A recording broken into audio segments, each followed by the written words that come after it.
episode 129, Retirement and Investments 101. I'm your host, Dr. Justin Trosclair, and today, we're Jason Rainier's perspective.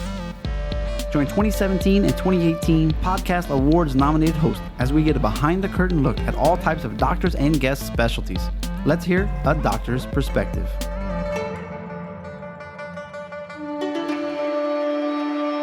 Well, I sure hope everyone is having a fantastic July 4th weekend.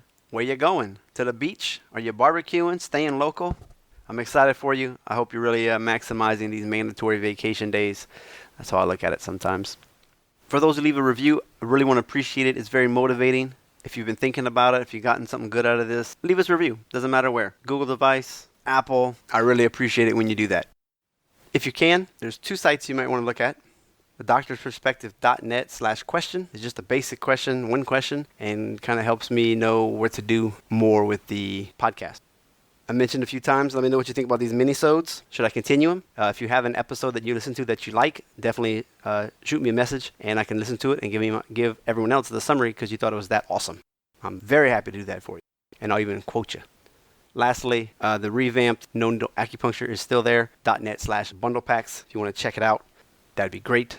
And I'm excited, Instagram, over 14,000 followers. Thank you so much for being a fan and giving me the motivation to keep on doing these, talking to new people. Really appreciate you and for what you do. So hope you're having a great July 4th weekend if you listen to it during that time frame. Next up, we're on the second week of the financial series. I hope last week you learned a bunch about student loans, different options. I sure didn't know about that expat thing. That's kind of cool. If you don't know what I'm talking about, just go back and listen. .net/128. Well, in this week's episode, though, we have all things retirement and investment. We're going to cover, 401ks, SEP IRAs for those self-employed, 529B education funds, FSAs, trust, estates, taxes, wills, index fund versus a managed funds, life insurance a little bit at the end. One thing I'm going to do for this episode that I haven't really done in the past is I'm going to actually give you a time where we'll start talking about each thing. Because you might be like, look, I already know about 401ks. Don't bore me. I want to know about trust and estate taxes. Cool.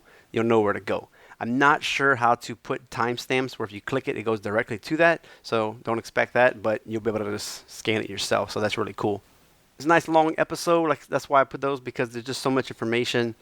All the show notes can be found at thedoctorsperspective/129, as well as the transcript. On this episode, we do have to give a disclaimer. So I'm going to speed it up, but here is the disclaimer. Jason Rainier is a registered representative of Lincoln Financial Advisors Corp., a broker-dealer, member SIPC, and registered investment advisor offering insurance offered through Lincoln affiliates and other fine company. Lincoln Financial Advisories Corp. And its representatives do not provide legal or tax advice. You may want to consult a legal or tax advisor regarding any legal or tax information as it relates to your personal circumstance. There we go. As I always say, and we should say in these episodes, we're not your accountant, we're not your lawyer, we're not your CPA. We're just giving you information so that you can follow up with somebody that you trust on your end. Okay? Now, let's go #behind the curtain. Live from China in Baton Rouge, Louisiana. Today on the show, we have a CFP, a Certified Financial Planner with SageMark Consulting for almost 10 years. He assists families that are looking to grow their wealth and their retirement and beyond, talking about accumulation, preservation, and the ultimate transfer of their wealth. He has a thing. Every dollar under his care has a family attached to it. You got to know what you're doing and do it with the highest integrity. And that's what our guest today, Jason Rainier, is all about. Thank you so much for being on the show. No problem. No problem. Well, let's start with an icebreaker today. You ready? Yeah, let's do it. So my wife, as you already know, thinks she looked like Captain America. And we're in Avengers, the last one that just came out. And he pops on the screen. He goes, "Hey, that looks like your buddy in Baton Rouge." I was like, "Yeah, you said that." But one thing she never told you. But remember, it's the before he got big. Oh. Oh. No. JJ. Man, I couldn't believe it. At least he's handsome. That's it. Always a handsome man. But this guy, he's actually into powerlifting. He used to be a runner. Now he's a kind of power lifter. So, maybe he's an in-between, guys. Anyway, I thought that was really funny. I was like, JJ. Yeah, tell her all over too. Yeah, exactly, right? So as you can tell, we're friendly. We actually we've been knowing each other for, a long time, ever since LSU. sometimes you find friends that can stick with you and you make an effort and they can last for, wow, almost 20 years. What? That's a really long time now. I know, because I can remember being like 18 or 19 and seeing 25-year-olds and thinking, man, they're old. Well, and even our friends were almost 30 thinking they were ancient. Yeah. I don't feel that old. I really don't. But I mean, I'm sure my cousin thinks so.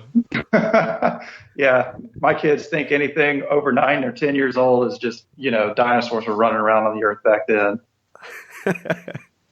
Yeah. Don't ask a kid how old you think they are or the opposite. They'll be honest. They thought I was 100 at one point.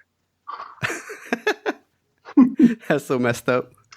Oh, man. Well, let's jump in. We just had the previous episode with the student loan planner. You know, us doctors, we come out of school roughly around 200, some people all the way up to like 600,000 in debt. And so we were talking about ways that you can consolidate or can you have loan forgiveness programs. And he kind of was talking about near the end a little bit about retirement and like, if you do this, you actually save money, but you need to have a 401k, you need to have all this other stuff. So I was like, that's great.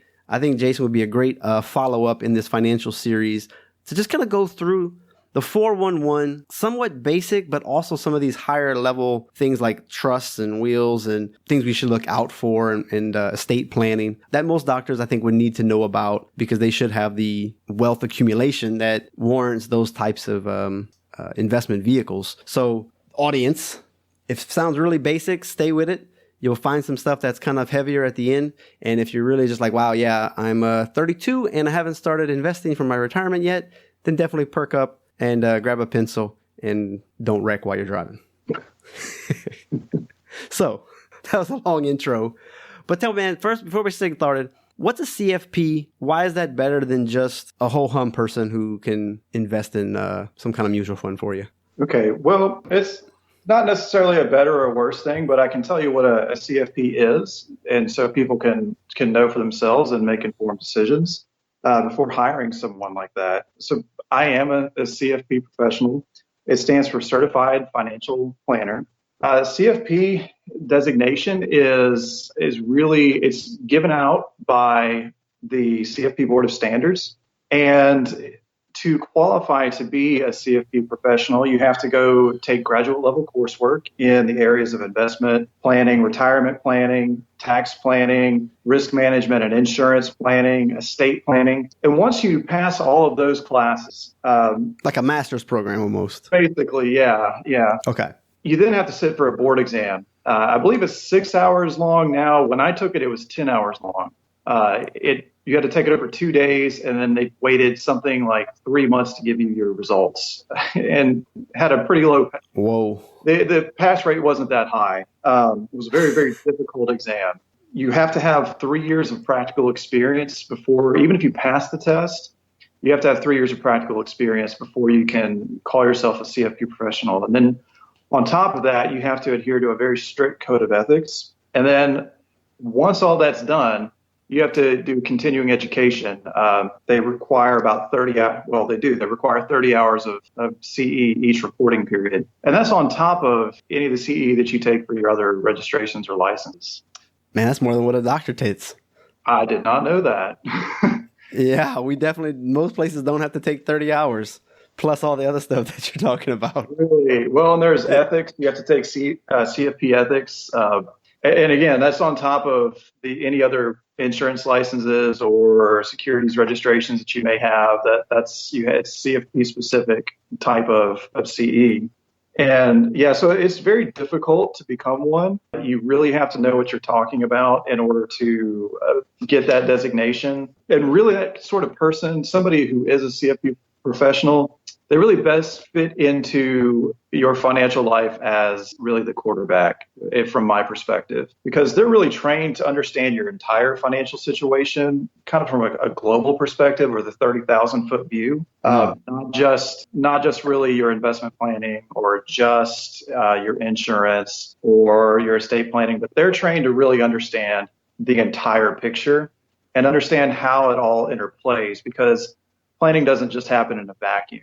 Really, each area of your planning interconnects and intersects and can affect other areas. And so So you got to really, you might get some advice from you, but then you got to go and talk to the lawyer that can put it together, like the LLC or the S Corp. Then you got to talk to the accountant that can help create sort of the things that you got to have for what you need to do as well. Yeah. So really, yeah, you do. You have to really know as much as possible about that person's situation. It does involve coordinating with the other advisors. Oftentimes, I tell my clients, that I'm not necessarily here to replace anybody. I'm here to basically join the team of advisors, your trusted advisors, and tie everything together and help coordinate everything. Because I find oftentimes the CPA may not be speaking with the investment advisor. The investment advisor may not be speaking with the attorney.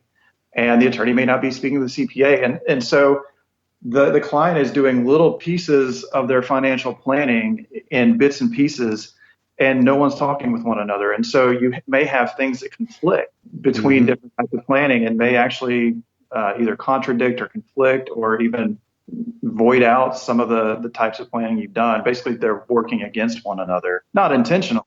You could depreciate some building or something like that way more, way faster than like you would have recommended, or whatever. I'm just throwing things out there. But yeah, it could have put a wrench in what you were trying to do because like, whoa, you didn't do this correctly. Now you're in this other tax bracket, and now you don't qualify for these things anymore because y'all just didn't do something right. Generally speaking, I mean, it's not that you're preparing their tax return as a CFP, but taking a look at their Schedule 1040 or their federal tax return can give you a huge clue into what's going on and some adjustments that may be able to be made that you can go back to the CPA and discuss on the investment front to maybe reduce the taxable interest or there are lots of different things you can do to reduce the amount of taxable income. I'm not saying changing your income, but reduce the amount that's exposed to taxes.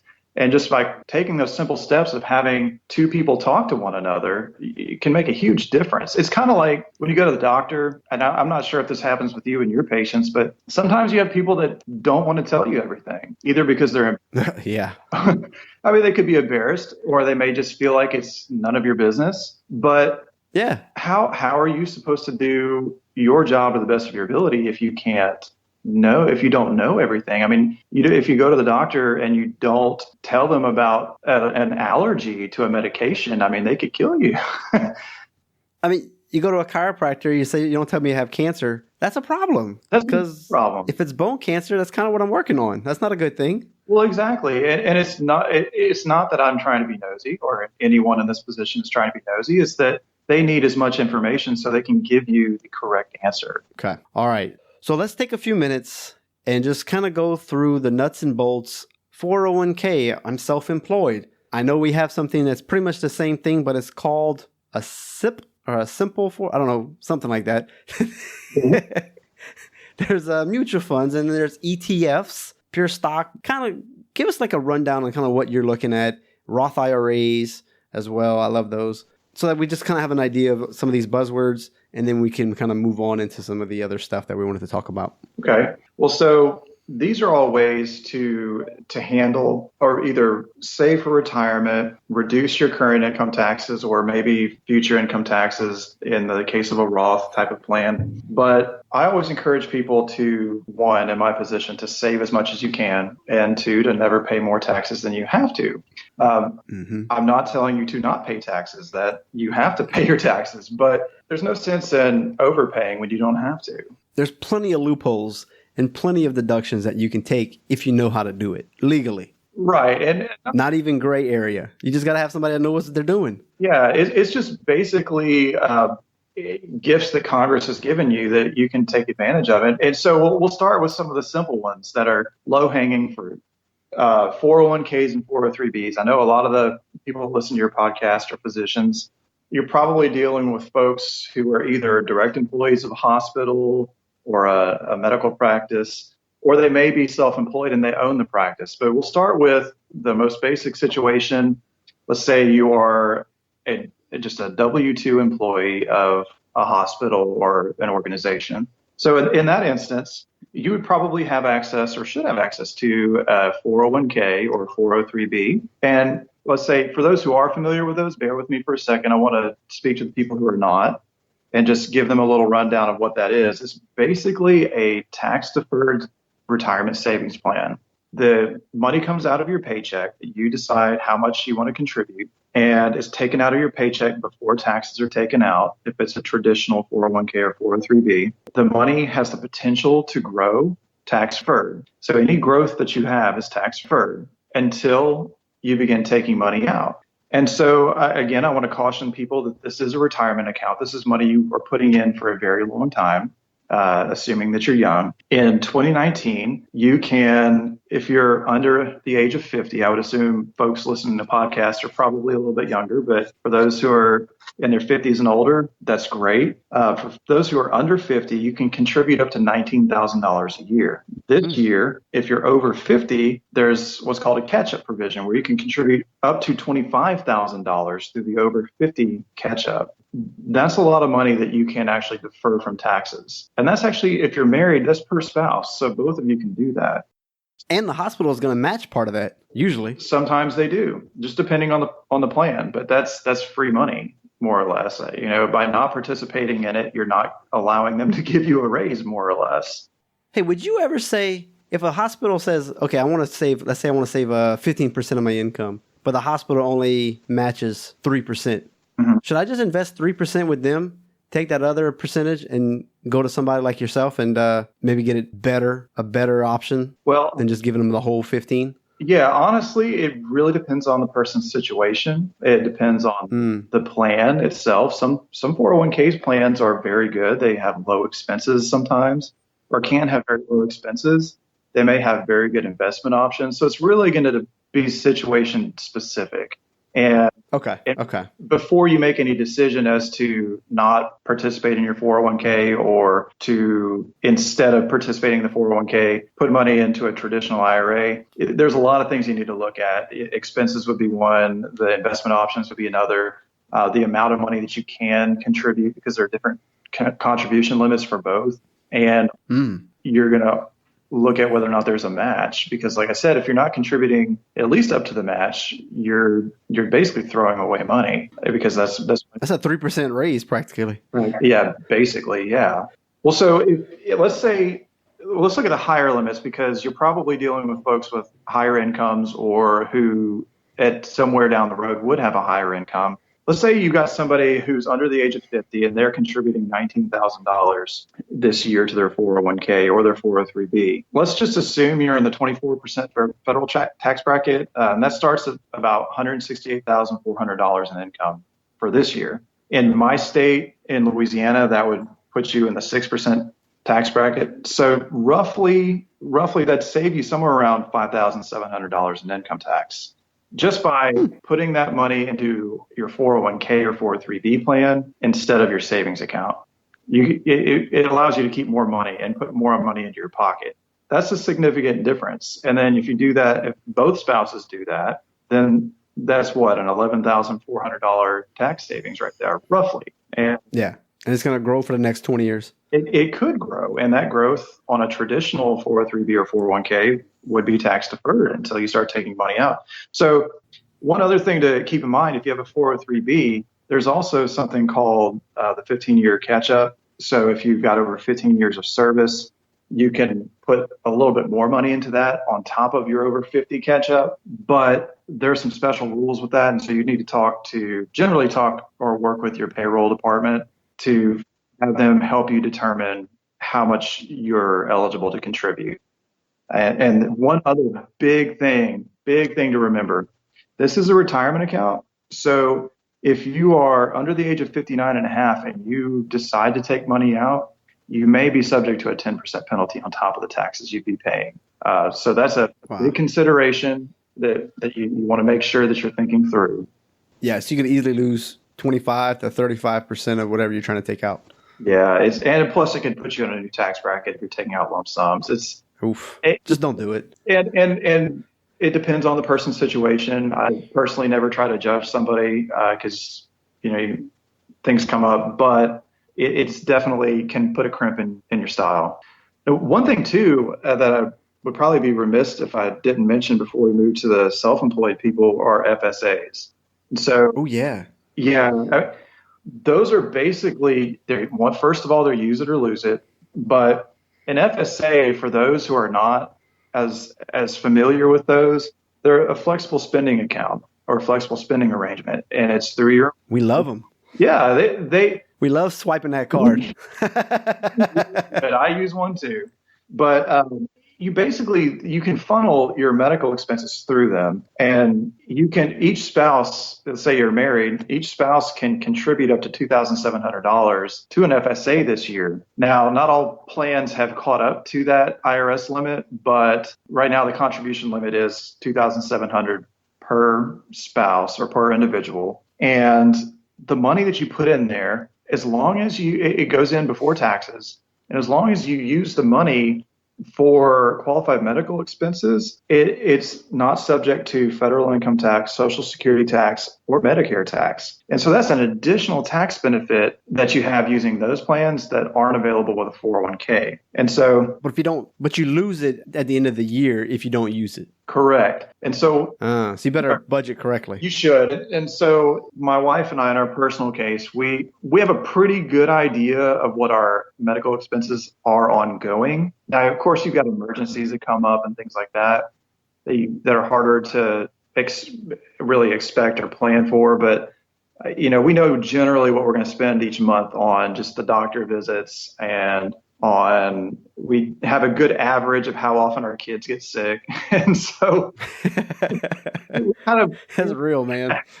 And we've got 3 of them. So, we're kind of on a first name basis with our doctor, our pediatrician, but we just plan for how much we expect to spend that year, and that's how much we put in. And the money that we spend on those medical expenses for us and our children, that's basically income tax-free money. And it's important, though, I would caution people more or less just to know and be considering this when you're deciding whether or not to contribute to the FSA, is that because you're not having to pay Social Security tax or Medicare tax on it, that piece of your income isn't used in the calculation for calculating your Social Security benefits down the road. And so it puts more money in your pocket today, but could mean that you have less in your pocket later.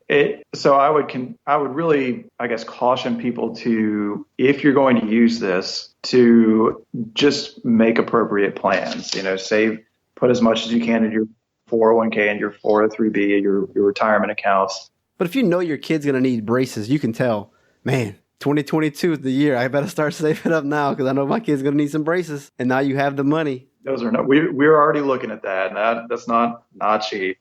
No, not at all. But I mean, it makes sense. And, and as a doctor, we're excited to see it because it's so easy on us for paperwork. Mm-hmm. There's less red tape and all that kind of stuff. So we like them. And, at the end of the year, you start to see an influx of people trying to, is this covered? Is that covered? They're looking at your wall of stuff that you might be able to buy. And they're like, I need to get rid of it.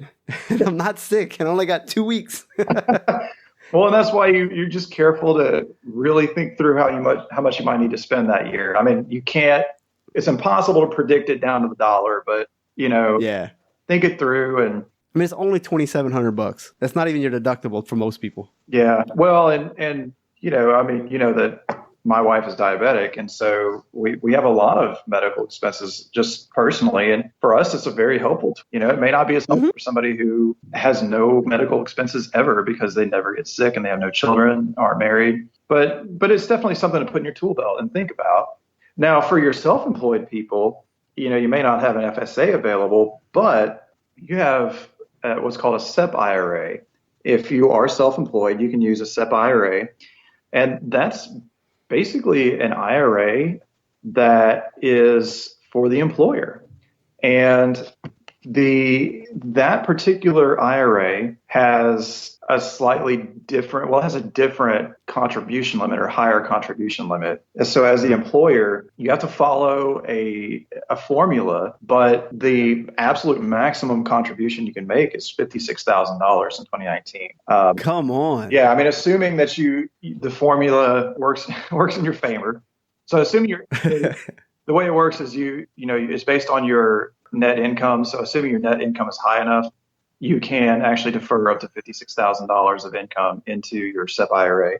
So if if you're in the top tax bracket and in 2019 and you did contribute $56,000, you'd get roughly a $24,000 income tax break by putting it into your SEP IRA instead of your savings account. It's a really good planning tool. Now, it doesn't make sense for everyone. It really depends upon your income. Right. But then one thing I heard when I was trying to do that once upon a time, if you wanted to match, like if you're an S corp or corporation, and you wanted to say, "Oh man, I want to match, my business wants to match me 3% or whatever." Yeah, but you also have to. Every employee has to be able to contribute to the fund, and if you match yourself, you have to be able to match what they put as well. Well, is that true? So basically, I mean, there are special rules if you do have employees. If you make a contribution to yourself or for your SEP IRA, then you have to make contributions to employees, and there are rules you have to follow. But they don't have to participate if they don't want to at all. No, and it's set up for you to, as the employer, to make contributions, generally speaking. But yeah, I mean, if you do have employees, you just have to bear in mind that you're going to most likely have to make contributions. And again, or to your employees' SEP IRA as well. But bearing in mind that, you'd have to look and see if they met those requirements to receive the contributions. It's an income requirement and some other ones. But I'm a big fan of treating people fairly. So, it's not necessarily a bad thing either. I mean, come on, exactly. Like, I know we get on these big corporations, like, man, you can't even pay your people minimum, like a livable wage, much less a retirement package. And then at the same time, we're like, oh, I don't know. I don't want to pay that extra $200 because of that 401k that they're going to get. Like, come on, guys, don't be so cheap. Yeah. Help yourself and help your employees. Come on. Treat people right. And this is just me talking, but I think if you treat people right and you're kind, and you're fair, sometimes more than fair, people are going to be loyal. They're going to treat you right in return, and it comes back to you. Yep. Yeah. Continue. Yeah. Something else you can use, and this would apply to both self-employed people and direct employees, but they could use 529 plans. So a lot of people want to send their kids. That's the education one? Yeah. Yeah. So a lot of people want to send their kids to college, and I mean, it's no secret that college is getting very expensive. I mean, the last time I checked, the tuition, I know you and we went to LSU together. Tuition now is way more than it used to be when we went there. Free, baby. Like 15. Thank you, Tops. I know, right? Anything is more expensive than that. That's safe. But no, but like for real, it's like what, maybe 3,000 a semester, and that's cheap. A lot more than it was when we went. And I mean, my kids are still young. If the cost keeps going up at the same rate, it's going to be a lot more expensive than it is now. And so we're personally starting to try to save for that, to give our kids at least a jump start on their tuition. And the way a 529 plan works is you're able to save for college, and that money grows tax deferred. So you put money in and that money grows tax deferred. If you take money out for qualified education expenses, then it's tax free. So there are a lot of different plans too that I guess is important to bring up. That's the problem. There's so many plans. There's a lot of plans, and you don't have to necessarily contribute to a plan in your state. So like for instance, Louisiana has a plan, Virginia has a plan, New Mexico has a plan. All these different states have their own plans for their citizens, and that's great. If you contribute to a plan in your state, generally speaking, you'll see a state income tax deduction for it. It'll reduce your state income taxes. But if you contribute to a plan outside of your state, you may not get that tax break, or probably won't. But it's more fluid though. Well, you'll still get the benefit of the money growing tax deferred. But I mean, if your kid, you don't know where your kid's going to go to school. Like they might be like, oh no, I'm going to New York for a school. And you're like, well, I paid for Louisiana. You can use the plan in any state. So a Louisiana plan can pay for a university outside of Louisiana. The issue is that you just may or may not get the tax deduction if you're contributing to a different state's plan than where you live. But you still get that pre-tax growth, and then if you take the money out for qualified education expenses, you're not going to be taxed on those withdrawals. Okay. So that's the long term. Yeah, it's very useful. It is very useful. And there are certain reasons why people would go out of state for their plans. Sometimes they may not like their They may not like their state's plan. They may not like the investment firm that the state's chosen. They may feel more comfortable with a plan that, or more familiar with a plan that's out of state. Or maybe some states don't allow advisors to work with the plan. And so kind of having to go with you work in a lot of different states. Your home base is Louisiana. Right. And so, really there are a lot of different reasons to choose different states' plans, but it's really important to be informed, ask questions, try to understand the pluses and minuses to each state's plan, the investment options available, and to make sure that you're making a very well-informed decision before you actually start investing money. I would tell people to, ask for a free prospectus, read through the prospectus, ask questions, and that's what we're gonna do. Yeah, and well, that's what we're gonna read. You should. That's what I'm paying you for. Give me the top 3. And too that there's no guarantees that investments can go up or down in value, but that this is a long. Boy, that would be sad, huh? 20 years from now, your kid goes to school and you're in a down market. You're like, dang it. Make wise choices. But that's yeah. No, it really helps to pay close attention, to ask questions, to, if you can, work with an advisor, someone who can kind of guide you through the process over time. Hey, real quick on that plan. Yeah. Obviously, it's tuition, school, books. I heard, and this is what I think some people get excited about when they have the extra money. I don't know what the limit is, but let's just say you put in a $15,000 a year for like 15 years. Man, by the time your kid goes to school, that's going to be a nice chunk of cash right there. Uh-huh. And instead of buying an apartment or making them live on campus, what I've heard you can do is you can get a condo or you can buy a house because they're going to school and that's considered their room and board. And then that you just bought a house tax-free or, the growth was tax-free. And then they could have roommates and they can pay you rent. And all of a sudden they're paying your house note. And now you got an extra rental property out of it all just from money that you invested a long time ago for an educational expense. Yeah, I would definitely say and caution you to speak with your CPA at length about it before you do that. He's like, well, I don't know about all that. The IRS has a big stick, and so I would okay, yeah, they do. To speak with your CPA, disclose all the details of what you're planning to do, and get their advice before you did anything like that. But they do cover some kind of room and board, though. Yeah, room and board. Like if you stayed on campus, that would be probably the most obvious. Like you live on the dorms, yes, it's considered part of your education. Right. But okay. But generally speaking, I don't work for the IRS, but I would suggest you talk to the CPA before you did something like yeah.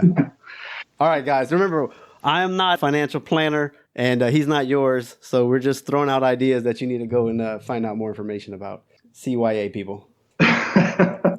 Something too that I forgot to mention is if you take money out of the 529 plan and don't use it towards or for education expenses, you're going to pay a 10% penalty and taxes on the growth. So if there is any growth. So what happens? Your kid goes to trade school in 2 years. Mm-hmm. They get a scholarship for 4 years. You have $150,000 in this account. What are you supposed to do? And you only have, like, say, one kid. Like, what do you do with all that money? You just got to take a penalty? Can you roll it over into something else? Well, so... Shame on you? No, it's not shame on you. You're planning it. We'll back up. Let's say you have multiple children. 529 plan, you can always change the beneficiary.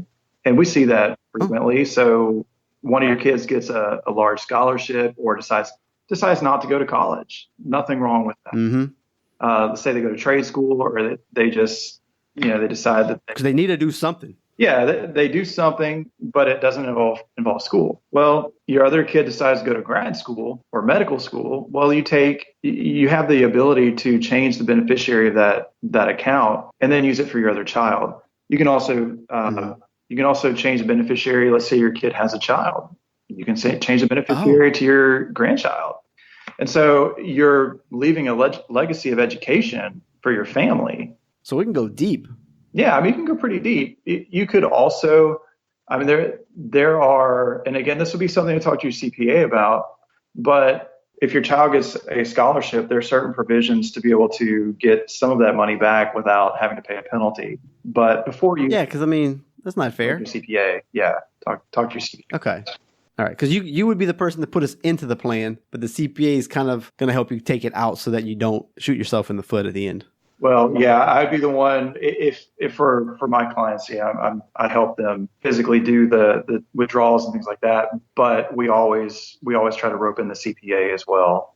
Did you get to the point where your clients, they've been putting it in, you're looking at it, you're projecting, you're like, yo, man, we don't really need to put any more education fund away because you're probably going to have more money than this kid's ever going to be able to spend unless you really do want to pay for your grandkids' college as well. Like we just need to stop. Well, I'll be really honest with you. I just don't come across that often. Okay. People aren't putting that kind of money in there. Yeah, I mean, I see people that are trying to save really hard for college, but getting to a point where there's just so much money set aside for college, I just tell somebody, hey, look, stop. I have not seen that. Now, I will usually caution people that there are no, you don't want to give your kids so much at the expense of your own ability to maintain a good standard of living throughout your lifetime. Right. And that's coming from a dad. I can't tell somebody necessarily how to feel about their children and their goals and their hopes, but I always caution people to think about this.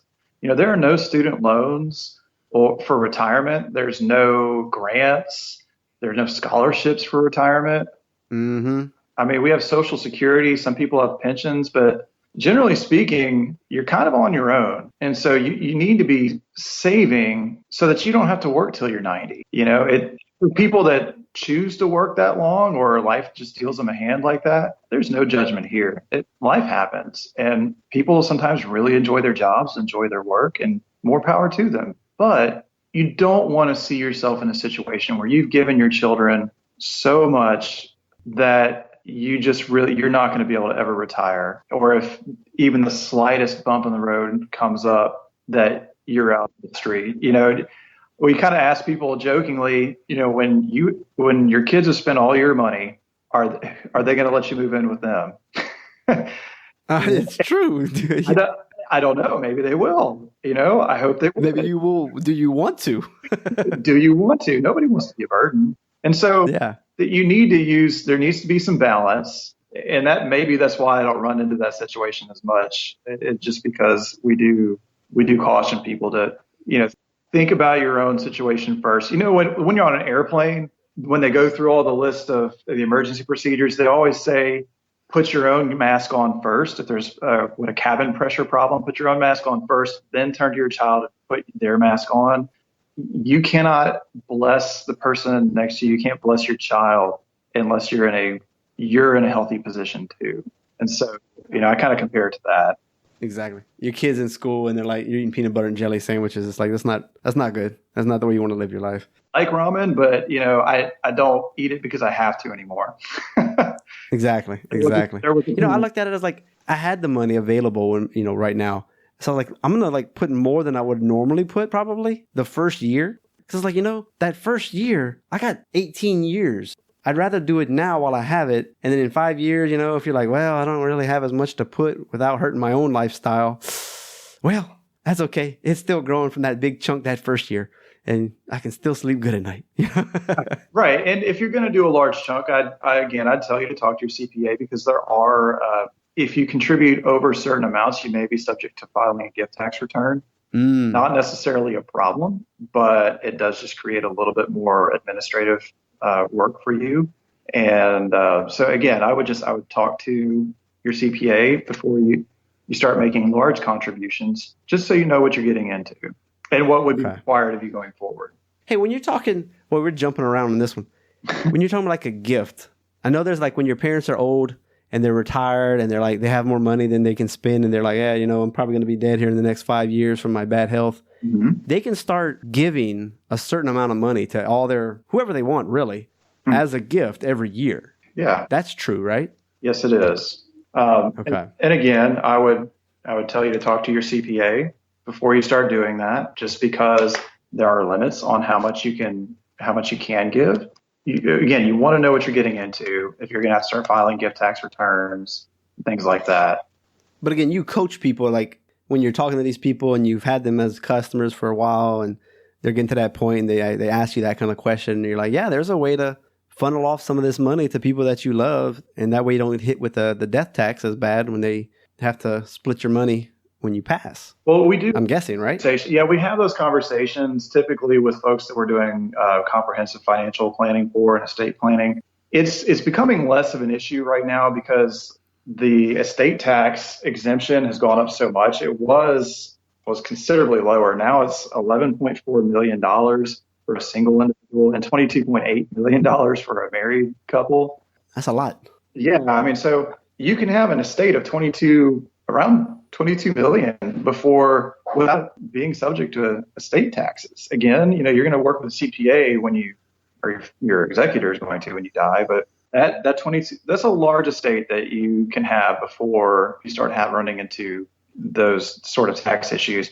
At one point, I mean, many years ago, it was much lower, somewhere around $1 million. Yeah, I remember that. That was like, people were freaking out. Yeah, I mean, it's changed over the years. And most recently, when the president worked with Congress to change the tax laws here about a year and oh man, time is flying. At the end of 2017. Was this Obama or Trump? 2018, President Trump. But for folks who do have estates larger than that exemption, there are techniques you can do to start reducing your estate tax exposure and reducing your estate. And so like what you're talking about, gifting. And this is kind of what I was alluding to with the 529 plans as well, like about gifting. So you can gift up to $15,000 as an individual to an individual before you become subject to having to deal with the gift tax returns and things like that. So it's called the annual exclusion amount, and it's $15,000. So a married couple, let's say this is probably a more common scenario that I've seen. You may have a married couple that has some children and grandchildren. Let's say they have 2 kids and 2 grandkids. Well, that married couple can gift $15,000 apiece, so $30,000 to each one of their children. So those 2 children, so that's $60,000, and then their 2 grandchildren, another $30,000 to each grandchild. Before they start having to be subject to annual gift tax. There's some other things other tax issues you might want to talk to your CPA about. And again, before you do it, that's a lot of money to part with before you get your CPA to sign off on it.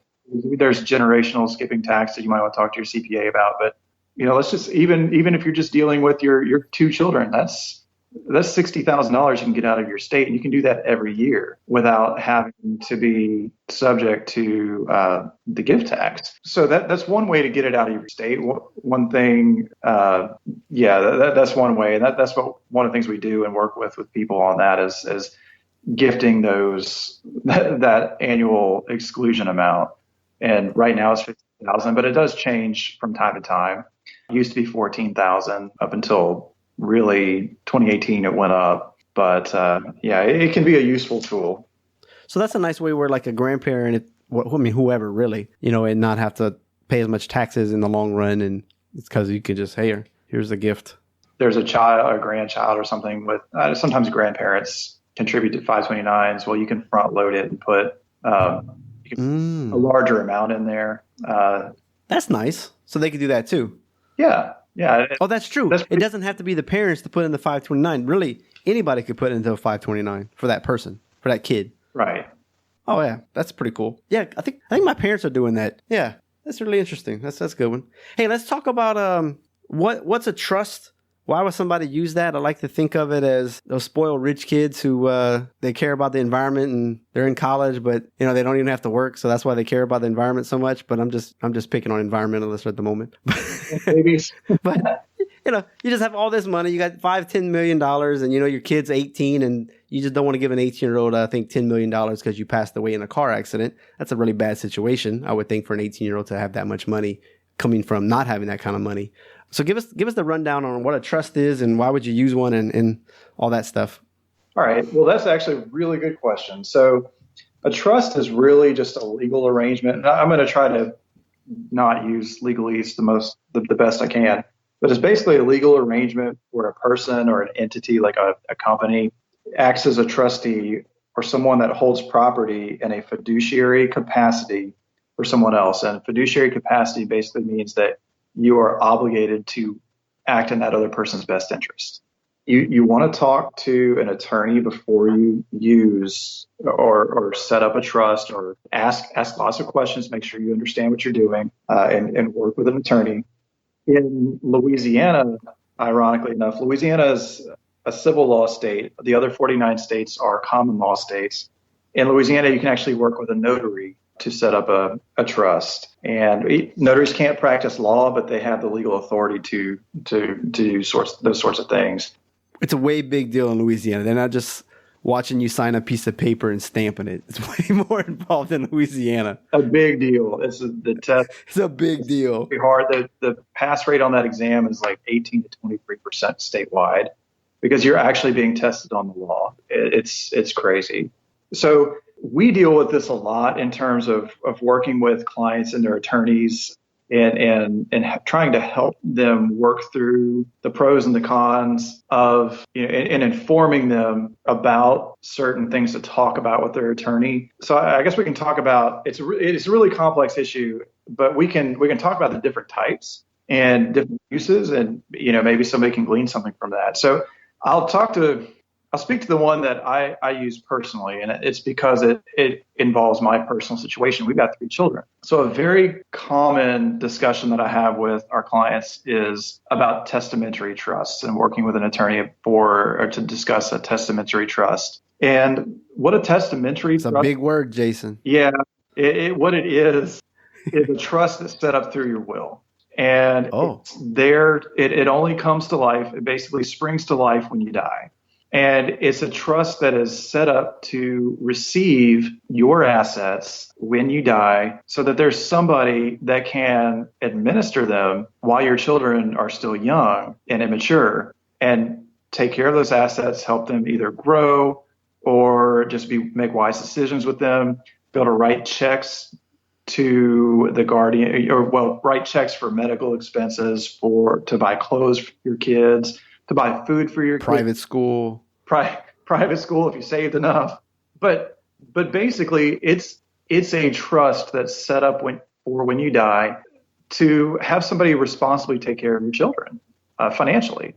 What I see, and I see this too often, I knew people growing up, and you may have too, that when they had a parent die, they had a trust. And I guess, I don't know if the terms of the trust were loose or what have you, but as soon as they turned 18, the money became the kids, and the kids, they were buying their mom a house, or taking their girlfriends on these extravagant dates. And they were always the life of the party. Everybody wanted to be their friend because they just had loads of money. And I've seen people burn through so much money, it would make you'd have a stroke if I told you the numbers. It's crazy. Wow. It would make their parents roll over in their graves, honestly. We usually encourage people to talk with their attorney about using this trust to make sure that their child doesn't just come into loads of money when they turn 18. So not only is there somebody to take care of their money while they're children and make sure that their needs are met, financial needs are met while they're children, but choosing the appropriate time and the appropriate amounts to give them, so that they don't just come into large inheritances all at one time. So in our personal case, our testamentary trust, we've got it set up to where all of our life insurance, our retirement plans, they all pay into the trust. Our house, everything goes into the trust. And when the kids turn 25, while they're children, the trustee would be able to, pay for their school, pay for their food, pay for their medication, everything. But when and it's set up where they can't steal your money. Yeah. Oh, yeah. No, I guess they could, but they'd probably go to jail. Well, they might have a certain amount, you could stipulate, look, I suspect it would cost $25,000 per year to take care of these kids. This is how much you have access to per year. Yeah. That way they can't just take $200,000 and be like, yes, what it cost this year. It's more or less controlling the money from the grave. And so, okay, all right. The way we've got it set up, our kids wouldn't receive their first lump sum from the trust until they were 25. And then they only get 1/3 of it.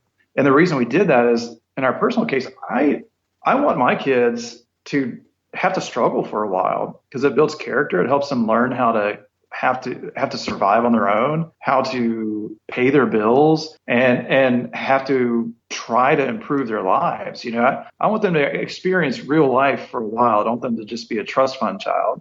Mm-hmm. When they turn 30, they get another third of their inheritance. When they turn 35, then they get another third. But, another reason was that they would hopefully, if they were going to get married, have gotten married sometime during that time period. I mean, I was married at 22. And so, there's less of this having to worry about somebody marrying them for their money because they're still broke. Right. Right. But that's how we... Now, can you put provisions for college? Can you put provisions for like a wedding? So like little things that that they're probably going to need. That way they're not like, dude, if I could just get to 25 years old, I'd finally be able to pay off all this debt that I have. But I was unwise at that point in my life, I mean, you can have it set up just about any way that the law allows. And again, I'd talk to your attorney, but there's a good bit of flexibility in how you do it. Okay. I'm just curious, if you're getting married, you might want to drop $8,000 for the kid and be like, here's $8,000. It's not the best wedding, but it's not a bad wedding. Yeah. I mean, those are all things that, you can talk to your attorney about and have them incorporate. Now they may have other advice and maybe suggest something slightly different, but mm-hmm. Yeah, the key takeaway here is it gives you some control from the grave, more or less, and it allows you to protect your children from themselves, and also in some cases from creditors as well, because you can put something called a spendthrift provision in it. But it basically helps to protect the money from, in some cases, from their own bad decisions and debt they may get into.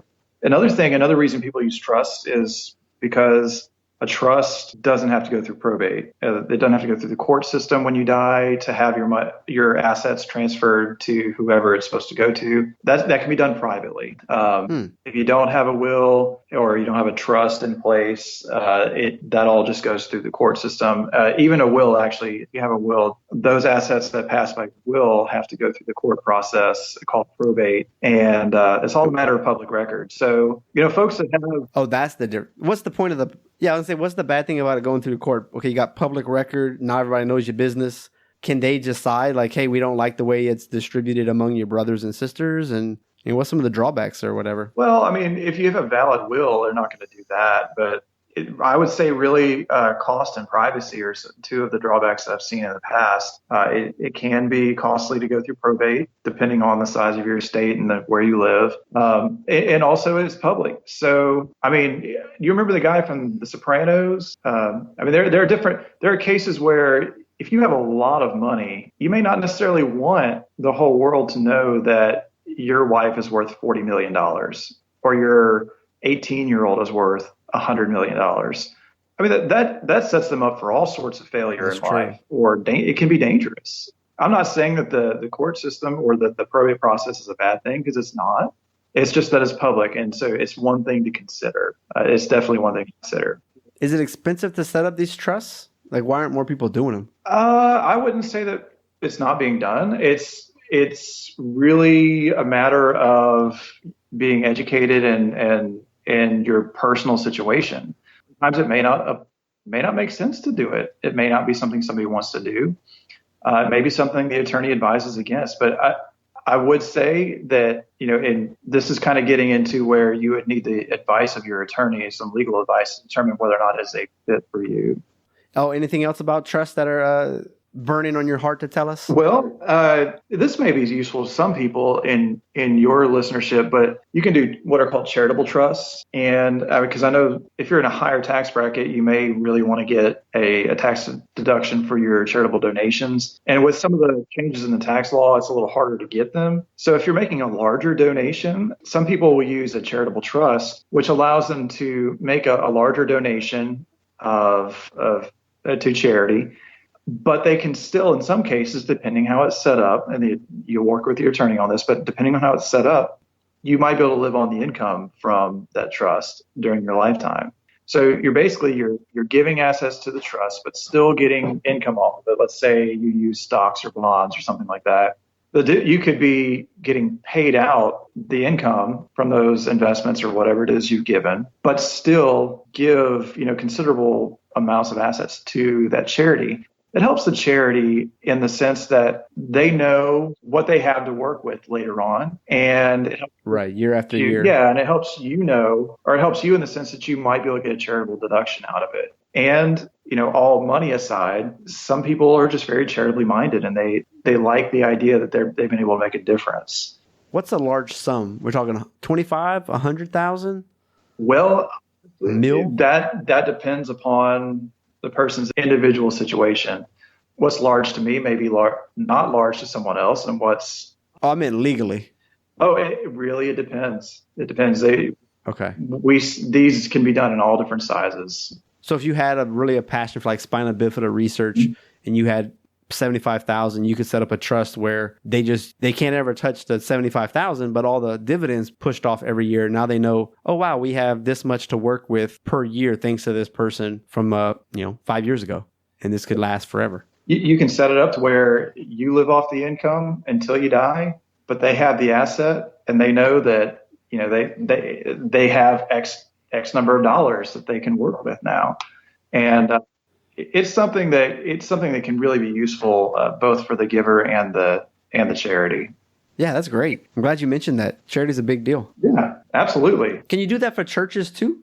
Yeah, you should. Is this nonprofits? Now, yeah, you can.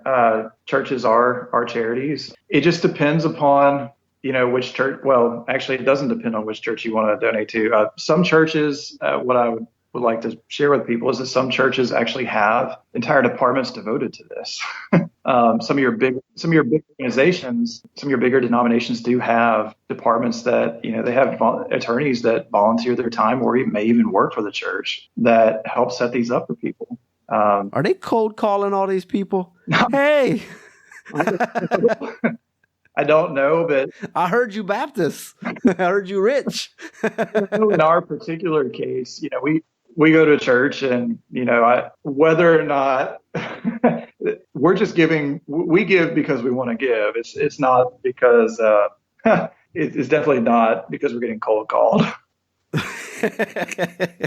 Can you set up a trust, please? That'd be so weird. Who is this? Yeah. Oh man, I'm cracking myself up. I'm sorry, everybody. I'll pray for you tonight. Do that. Okay. So when I'm reading books, they're always talking about, be safe with your money. You don't need it actively managed. You can just invest with Wealthfront or Vanguard or like a mutual fund ETF, and their expense ratios they're so low. But then you got to be careful. You go somewhere else, you might be paying 1.5 or 2%, and then all of a sudden it takes, on a down market and in an up market, you got to overcome the expense ratio minus the actual percentage you made per this, and they're like, over the lifetime, it's better to use this. And it's like, man, you hear that, and then you hear the other opposite end, where you're like, no, that's dumb. Like, maximize the return that you can get. The expense ratio is really not that bad. We're going to make you way more returns over the long term and all this kind of stuff. So what's going on with that? Explain us the expense ratios and what we should be cautious about or look out for. Okay, so expense ratios. So generally speaking, costs have been going down over the last several years. An expense ratio is really a measure of how much of the investment's assets are going towards operating administrative costs. And this is for like mutual funds and stocks and stuff, right? Yeah. So an expense ratio would apply to, your mutual funds, your exchange traded funds. A stock wouldn't have an expense ratio. That's really just buying a piece of ownership in a company. And at this point, 401ks and all that stuff you're talking about is investments in mutual funds. A lot of them, not all of them, but a lot of them.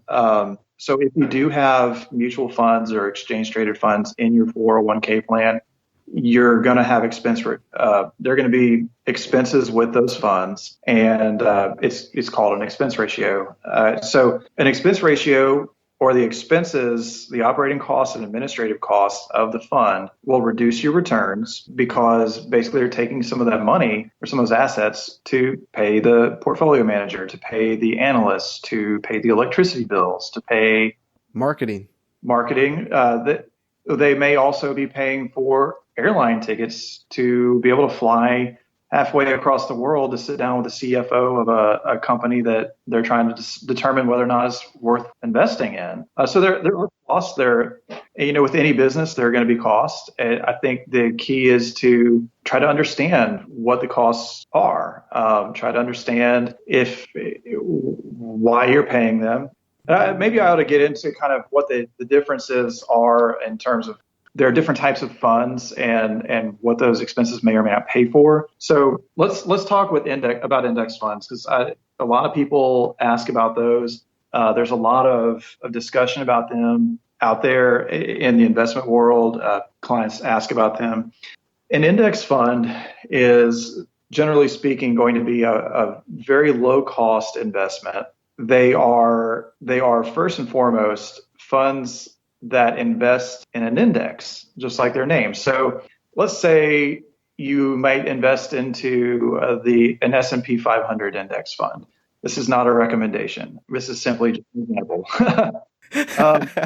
If you were to invest in an S&P 500 index fund, what you're in a sense doing, or essentially doing, is just, if you put $1,000 into that fund, they're taking your $1,000 and they're spreading it among every single stock that's in the S&P 500. And the S&P 500 is, generally speaking, the largest. It's the 500 companies in the U.S. stock market are the 500 largest publicly traded companies in the U.S. And so you're essentially just taking your money and you're spreading it among those companies, good or bad.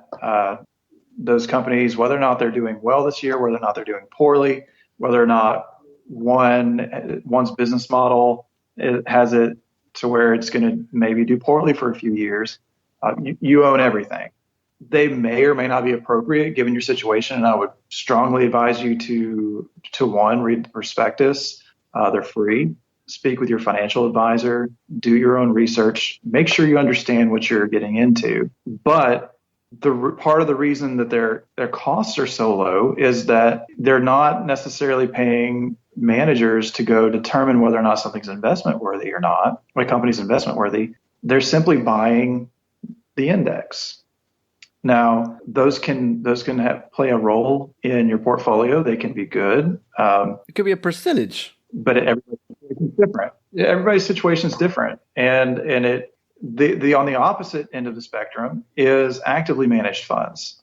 The way those work is you have a fund manager or fund managers that work with a team of analysts who are actually making decisions based upon the books and the records of companies, of municipalities, sitting down with CEOs, CFOs of companies, and trying to make a wise decision as to whether or not a company is investment worthy, and then how much money to put into of the fund's money to put into that company, or maybe a bond issuance. That naturally is going to carry a little bit higher cost. And it's not necessarily a bad thing. It's just, again, understanding what you're paying for. If you're investing in, say, an international fund, so a fund that invests in stocks of companies that are overseas, you're going to probably incur a higher expense ratio, and that's because you got to fly out to Germany. You've got to fly people over to those companies. You've got to have possibly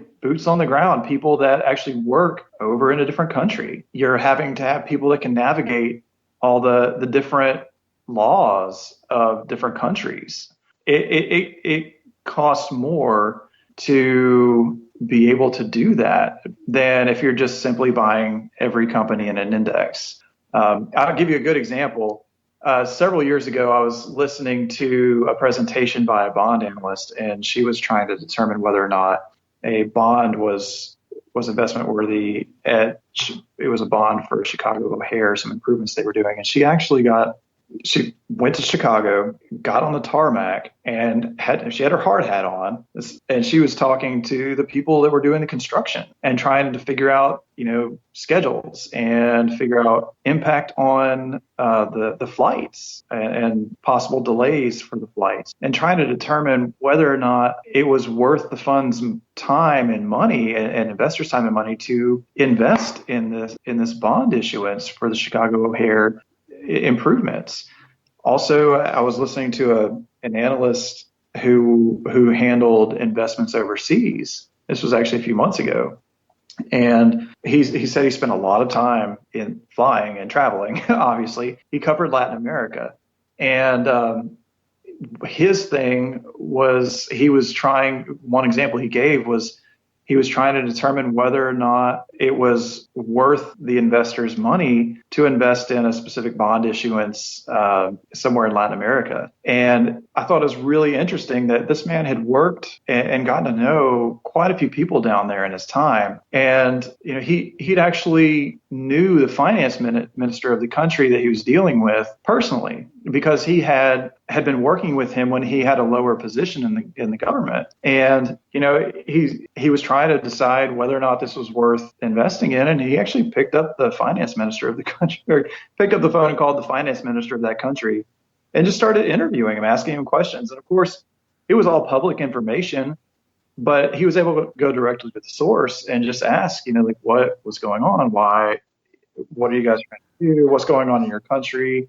Can you just straight from the horse's mouth? And again, it wasn't anything that wasn't public information, but having the ability to pick up the phone and call the CEO of a company, that's something that you and me and the average investor can't do. We can't call the CEO or CFO and just ask them of what's going on in their company. Where do they see their company in the next couple of years, and what are their plans?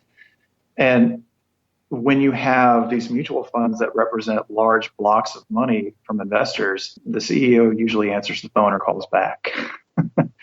And so that's what, in that particular case, that's what you're paying for.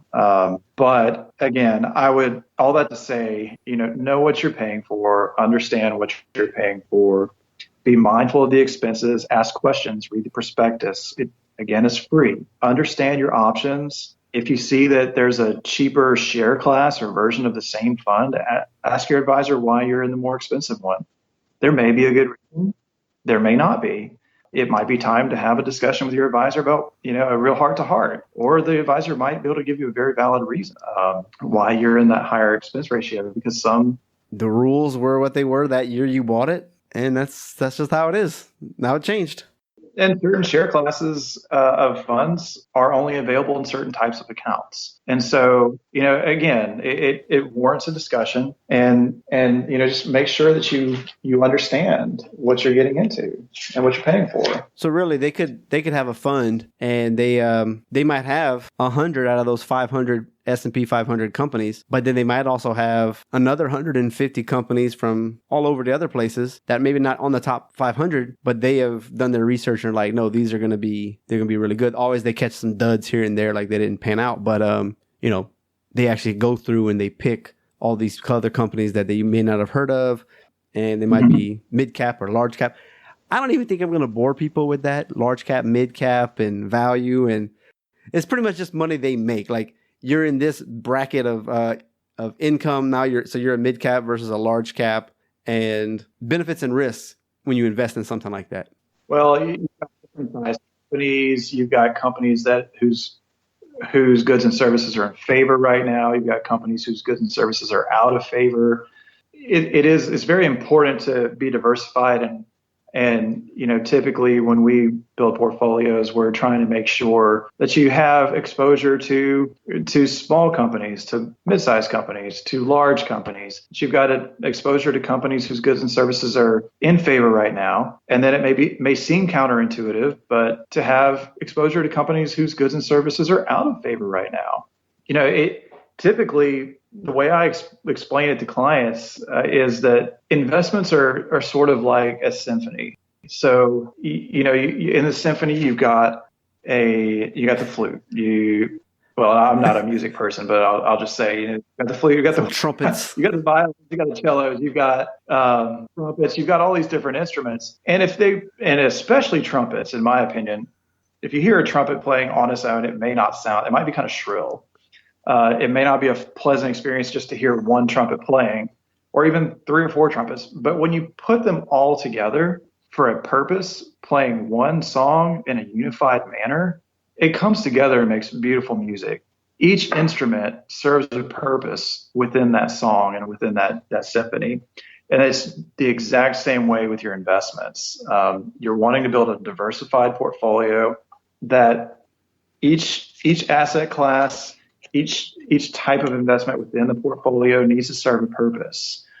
It can't necessarily completely get rid of risk, but it can reduce risk. It definitely doesn't guarantee a profit, and you can't get rid of all risk, but it is a way to at least try to manage that risk.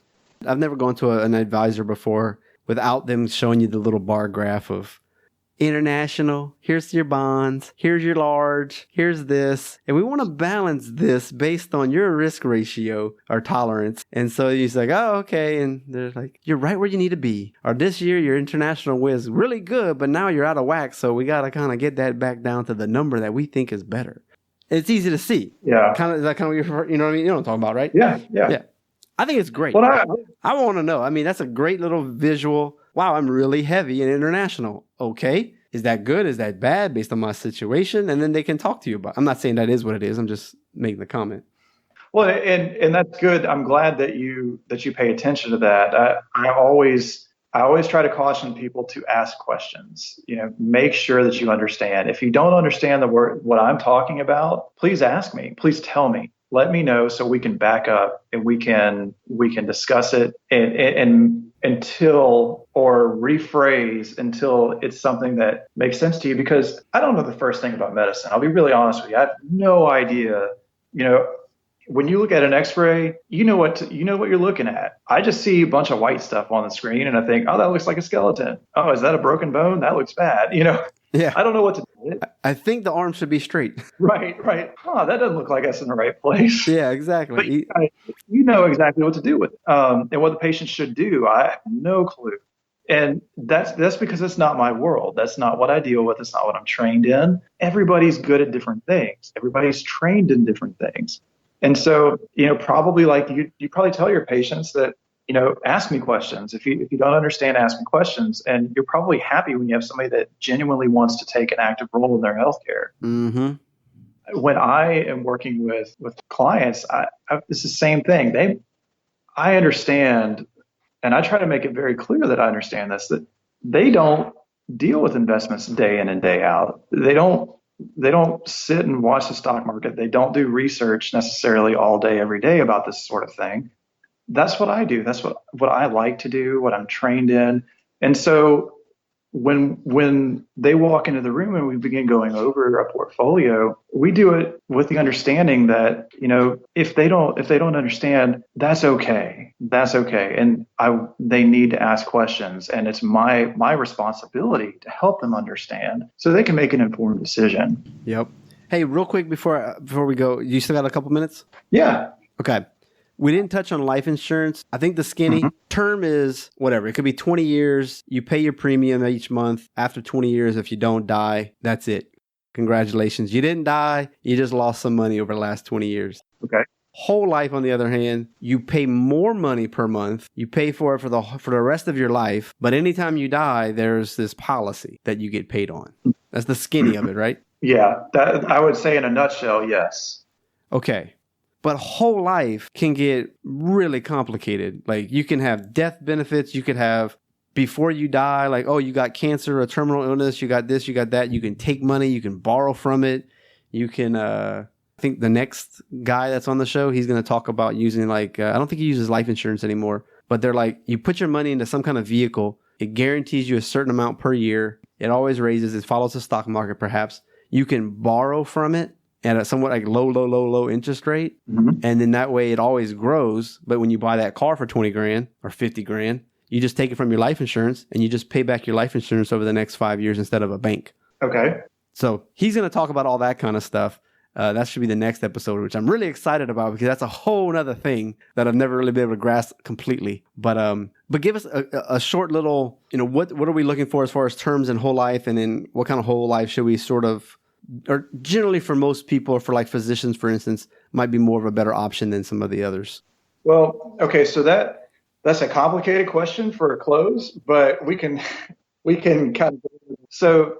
Because or you could talk with it, maybe it might be better is, we hear horror stories where somebody gets bought this policy and then 10 years later you find out that person who sold it bought a boat, but they really shouldn't have bought that whole life insurance. Like it only benefited themselves, but the person who's been paying on it for like 10 years it was just a horrible purchase. Well, so I guess speaking to those types, so what you're talking about is more or less using, well, several things. One, using life insurance as a means of protection for your surviving family if something happened to you. There's also the component that you're talking about of using life insurance to be able to access cash savings balance as well. So maybe we back up and we kind of go through that a little bit step by step. So life insurance, I always caution people that life insurance should be viewed as just that, life insurance. Life insurance is really first and foremost, a way to protect your family or a survivor if something were to happen to you that's unexpected. Term life is generally a good fit for folks who maybe you're trying to cover a short-term need or a need with a specified time horizon. Or someone who doesn't have the ability to afford a more coverage or a longer, coverage that's going to last their entire lifetime. So term life typically is going to be a little less expensive, just typically. It can meet a specified need for a specified time.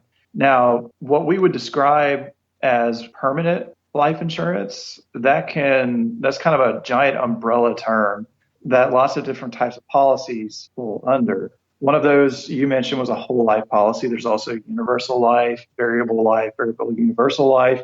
Oh my gosh. It can get very complicated. And so we won't go too far into the weeds on that. But generally speaking, a policy that's called a permanent policy is designed to last your entire lifetime. That's generally what they're for. So you mentioned earlier, you have a policy that pretty much no matter what, you pay your premiums throughout your life. And when you die, even if you lived to age 95, or say you lived into your 90s, you still got coverage. That's what those types of policies are. Those types of policies also allow you to, it has a cash value component. So these policies generally are going to be a little bit more expensive, in part because one, it's going to cover your entire life. And they're basically trying to get more money into the policy through your premium early on to allow that money to grow over your lifetime so that as you get older and the actual cost of providing you insurance goes up.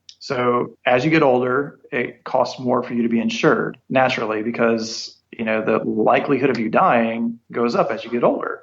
So what the insurance company is doing is they're putting more money into this policy in advance than what the actual cost of insurance is for your age at that time. Let's say, just generally speaking, for example, let's say it costs $10 a month for you to be insured. The insurance company may have you paying $100 a month. And that's just, numbers out of the... Because they know they have to cover this bill at the end. Yeah. So, there's no getting out of it. Yeah, because they know at some point you're going to die. And at some point they're going to have to pay out. So they're proactively having you put money in this policy and letting it sit aside and grow so that when you're 90 and it costs a tremendous amount of money for your actual cost of insurance, the idea is that you have put money in this whole time and there's cash in this policy available to help cover that very, very high premium or that very, very high cost of insurance. The idea would be, though, that you'd be paying, at least with whole life, you would be paying a level premium throughout your lifetime. Now, you were talking about borrowing from the cash value or taking cash value out of the policy to maybe buy a boat or something like that. Always caution people to be very careful when you do that. The reason why is that it can be very easy to blow your policy up. So that money in your policy, there needs to be, if you do intend to have that life insurance when you're 90, then you need to have a set amount of money in your policy when you're 90 to be covering that cost of insurance. And if you're rating that cash value, it's very easy to take out more than is sustainable for your policy to not lapse eventually. And I've seen policies lapse over the years where people did take money out or they didn't pay enough into them. It's just something you need to you need to talk to your advisor before you start doing something like that. You need to talk to your CPA because under certain circumstances, it can have tax consequences as well.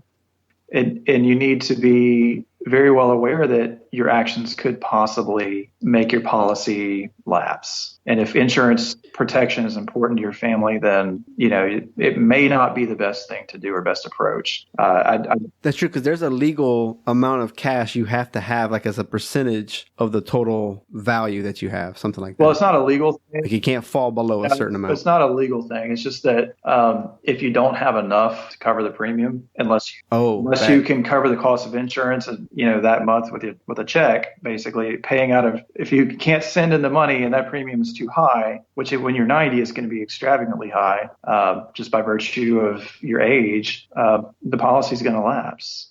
You want to make sure you don't shoot yourself in the foot. And I have seen where people have done that, and you just want to be informed and make an informed decision. Yeah. And so there's variable, and then there's also, you said, universal whole.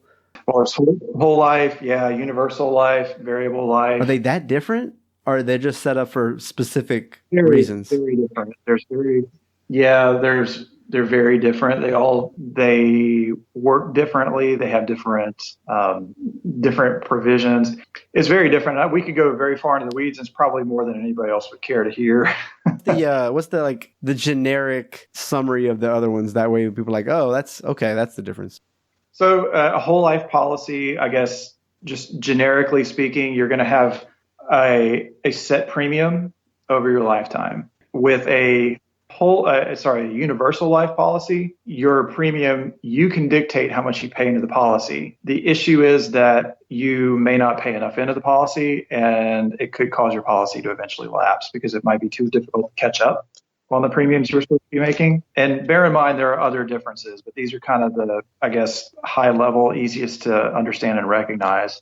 Variable, and we'll say variable universal life and variable life, those types of policies, they have an investment component. And so with universal life, you're earning interest, and with whole life, it's just a set of, you're earning interest basically. With a variable life or variable universal life policy, you can choose certain investments that are offered through the insurance company and through your contract, and maybe grow your money faster. But you can also, if the market goes down, it may not. You may actually lose money. It's got more risk associated with it. Again, those are sold by prospectus, which are free, and you need to read the prospectus, ask for it, ask your advisor, and discuss at length the pros and the cons of those. You may even talk with your CPA about that, but they are going to be more complicated. They have more moving parts. Yeah. Again, it's just really important to make sure that you understand what you're getting into. I have seen people that have not asked questions and later on don't necessarily understand what they own. Which policy has there's about 4 or 5 criteria. Like if you have cancer, if you're in a terminal, or you're gonna, like hospice type of thing. There's a couple other provisions. I don't remember what they are, but those are the obvious ones to me. And you're allowed to kind of like reduce your cash balance for some reason. But then there's other policies where no, you can't do that at all. I don't know if that's just something that was 6 years ago, 10 years ago, and they all allow you to have that flexibility now. But it was like a new thing at some point. So it depends on the insurance company that you're working with and the terms of your contract. They have some companies may offer a rider, which is basically an addition to your contract, where let's say in some cases, there are riders for disability. Let's say you become disabled. Well, you don't have to pay your premium if you're disabled. The insurance company basically covers it. There are situations where maybe you can take part of your death benefit early because you're diagnosed with a terminal illness. There are lots of different types of riders, and those are just, I'm not saying that these are available with everyone. I'm just kind of giving you some general that I've seen in the past. You'll really want to talk with your insurance professional about that and ask for the ins and outs of those specific riders. Make sure you understand them, read through the literature on that, because it really is specific to the company and specific to your contract. companies, what they offer differ across the industry and may even differ across the states because insurance companies are actually have to abide by state rules. There's probably literally podcasts just on this topic. It probably are. I'm just geeking out for an hour interviewing all kinds of people. Did you hear about this new product that came out this week? Yeah. Oh, tell me more. You could really spend a lot of time on this. And I'd hate to go too far into it with people because I think that was plenty. I could talk about it forever, and then they'd still have to talk to somebody and find out the specifics to whatever it is they're looking at. And this is what's hard about like this interview is we're trying to be general, and it's like, well, I tell you, if you gave me a case, we could work through a case in an hour, and you'd be like, wow, this guy's amazing. Look at all the stuff that he figured out. But when it's all general and like, what is this? It's kind of like, well, every case is different. So if I say this, then you can't hold that to me because this case is different. So we understand that. It does. It gets a little difficult because again, it'd be like asking a doctor, should I take this specific prescription? Well, I really should know a lot more about your specific situation before I say, yeah, take whatever it is. I'm sure there's several ways to remove a gallbladder, but I don't know any of them. You know what I mean? I don't know any of them, but I'm bet you there's several different techniques. There's lots of ways to sew you up. I don't know any of them. But that's for sure. You'd probably die. Hey, I've seen it over here. They use a staple gun. I'm like, what happened to needle and thread? Can we just get a pretty scar? Like, come on. We don't have to be this janky. And the glue, when they glue people together with staples, I'm always afraid they're going to pop and the person's guts are going to go everywhere. Just said that, didn't I? But it's true. Why did I guess the skin tug keeps them in place instead of just kind of popping out? I don't know. Yeah. I mean, people, hey, you know what? They staple wood pieces together too, though. Oh, gosh. Yeah, so all my doctor friends don't laugh at me too hard over that one. They're like, this dude needs to stay in your lane. That's what we're all telling each other. That's our motto today. Hey, fun question. You ready? Yeah. You're married. You got multiple children. Mm-hmm. You got your own clinic. It's going to be a 2-for-1 right here. Okay. How are you able to take vacation? Because that's an important aspect of life and it's hard to get away sometimes. And then how are you able to keep the love alive so that you guys stay connected and not divorced? Well, yeah, we have our own practice. Taking vacation, that's tricky. When you have your own practice, you're kind of always on call. So make this trade. I'm kind of in Hawaii today. Yeah. Well, vacations typically consist of me bringing my laptop, bringing my phone, and stepping away several times to take phone calls, place trades, and send emails and answer questions, which isn't a bad thing. The really good thing for me is that Laura and I both work together, and she understands. She knows pretty much all of our clients. If I do need to step away, then she understands. She knows the situation already. She knows the people, and she's really helpful in understanding and allowing me to do that, taking care of the kids, and then I hop back over. We have some help locally too, which helps as well. We have another member of our team, my sister-in-law Lisa, helps as well. And so, we've got a little extra presence here, but really I would say just the understanding really makes a big difference. Because we're both part of the practice, I don't have to say, oh, it was a client call and just be quiet and can't tell her anything about it. Because she's part of the practice, I can actually say so-and-so needed X amount of money for X, Y, and Z, and we can have that conversation. And she can then provide perspective. So, yeah, I wish I could say that when I do go on vacation that I'm completely unplugged, but it just doesn't really ever happen. But you could have someone cover you because you're part of a bigger, there's an umbrella of people over you in a sense. Yeah. I mean, there is some help, but I do prefer to provide really just a very concierge service and provide that personal touch. So clients have my personal cell phone number. And so if they need something, they call me, and they call me during the day, they call me at night, weekends. And that's okay, because as you get to know these people, they start to kind of become friends. And so, I heard one time that if you enjoy what you do, you'll never work a day in your life. And I can honestly say that's true about us. It doesn't mean you don't have a hard day, but it's not like going to work. It's, I have a meeting and I'm going to sit down and have coffee with a friend of mine that I've known for X number of years, and half of the meeting might just be catching up and talking about their family, what's going on in their life. And then we get to the money. And how do you keep them love alive? Babysitters. Yeah. We have a list of people that we ask, and we ask frequently, to just keep an eye on our kids for a few hours here and there.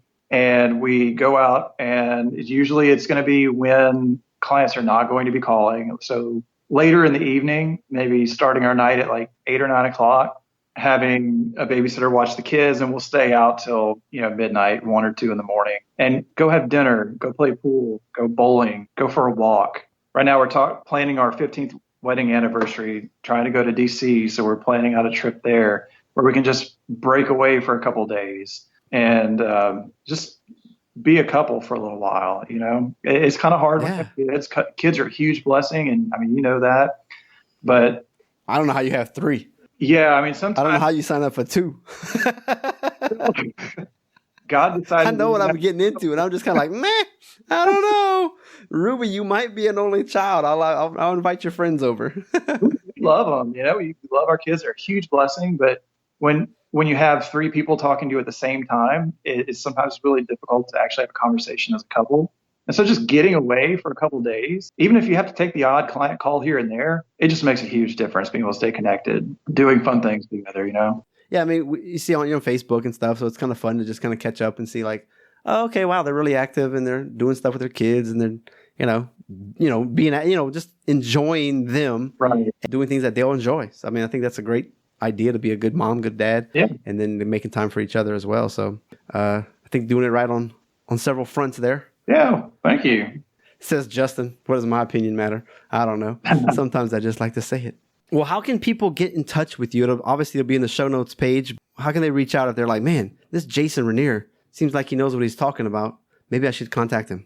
Well, they can reach out. They can call me on my office, 225-953-8286. You can call me. You can email me. My email address is Jason, JASON, .Rainier, RAINIER, @LFG, like LincolnFinancialGroup.com. Or you can also reach out to us. We're on Facebook, we're on Instagram, we're on Twitter, and we're on LinkedIn. And so you just look us up, reach out to us, and we're happy to help. And RainierWealth.com? RainierWealth.com is our website, yeah. And I guess I forgot that. Yeah, you can also reach out to us there as well. I take some notes. I don't come unprepared, everyone. I stalk them a little bit. Apparently I did. Well, Jason, it's been really fun, just catching up as old friends, really grilling you on a different life path, medical, the financial, everybody can get along. So it's just been really great to just pick your brain and learn so much information. And I know people who stuck with us for this long definitely will have a better understanding of what they need to do, next. Talking to somebody, calling somebody to get their financial life in order in many different aspects. Never be afraid to ask questions. I always I tell people, ask as many questions as you can, learn as much about it as you can, make informed decisions. Another great interview has ended. As I always say, I hope you listened, critically think, and implement something so that your practice life, family life can improve this week. I want to hit you up with a few links today. If you'd like to know what the top episodes of 2018 and 2017 were, you can just go to .net/top1718 and you can get a PDF of all those episodes. It's like 22 of them. If you're interested on any of the programs that I've actually been interviewed on, just go to .net/as-heard-on. So play on as seen on, so as heard on. If you didn't know, the Needleless Acupuncture book sales page has been revamped, so it looks a lot better. Sometimes when you look at a web page and it doesn't look like it's put together well, you're like, I'm not sure about this thing. But it's been redone. It looks better. And also, if you have an Android device and you're curious about it, you can actually now download the same 5 protocols, blueprints if you will, right there on your phone at the Needleless Acupuncture app. And for less than $4, you can get the whole book on your phone from the Android Google Play store. So if you're interested, check that out. The electric acupuncture pen is still available at a great rate. You can get it on its own or as a package. So you can get the book, the e-pen, as well as the auricular points. Now, some of the things that I'm recommending, Blueberry Hosting, that's who I use. I really like them a lot. I'm not going to lie to you. Fiverr is where I get a lot of my music done, my logos. I don't know if you noticed on Facebook, I believe my picture is now a face with a bunch of words. I just saw that real quick. It was cheap. Yeah, why not? I'll try that for a little while. It's fun. Turtle pillow. It's a travel pillow. It actually has like an H-beam in it, so you can rest your neck and your chin on that, so you don't get like the chicken bob where you're sleeping and you wake up really fast, and those U-shaped ones, I just don't think they work very well. So for me, it's worked really well. I've traveled 10 different countries with it, across the pond, as they say. Really highly recommend that. If you're into instrument assisted soft tissue manipulation, 2 options. You got Hawk Grips, so .net/Hawk Grips, and also .net/Edge. And you can get tools there as well. But they also have way more than just tools. They've got how to use Google Apps as your EMR. Blood flow restriction cuffs. There's a lot of research on that device. And you can check that episode from the past. And you can get an automatic 10% discount on all the products from the Edge mobility equipment. One of the devices I use to send out snippets of the podcast via picture and quotes from the text that I write from the show notes is Missing Letter. They just took out the last E in letter.com. Pretty much, you can do a blast in 2 months, like 5 emails over 2 months. I like to do 9 emails over 12 months. So that person who was interviewed last month doesn't just get lost, right? So every day I have a new episode that I highlight, and it's all automated. It's really cool. Definitely check it out. If you need to record your screen, I like Screencast-O-Matic. Also, JLab audio speakers. I've said it before. I love them. It's a great company. And now I get to actually be an affiliate for them. So if you end up buying any of their products, just like anything, I get a little piece. Probably have like 3 or 4 different products. I mean, the battery lives are longer. Sounds quality is amazing. And for the price, you can't love it a bunch. And of course, in the show notes, anytime you see a book link, you buy it, it comes to me. And .net/t-shirts will help us out. And lastly, again, something I don't talk about too much, but if you need coaching, whether it's via the Today's Choices, Tomorrow's Health, you need some help with taking those small steps and accountability so that you can actually lose the weight or start exercising more or get your budget in order, just let me know. I can help with that. Also, if you just need some minor marketing coaching or things like that, I can help you out with that as well. Just go to .net/support. And of course, on there, you can also host a cup of coffee or even more than that. There's different options available. So thanks for tuning in, and we'll see you next week or on the mini-sode. We just went #behind the curtain. I hope you will listen and integrate what some of these guests have said. By all means, please share across your social media, write a review, and if you go to the show notes page, you can find all the references for today's guest. You've been listening to Dr. Justin Trosclair, giving you a doctor's perspective.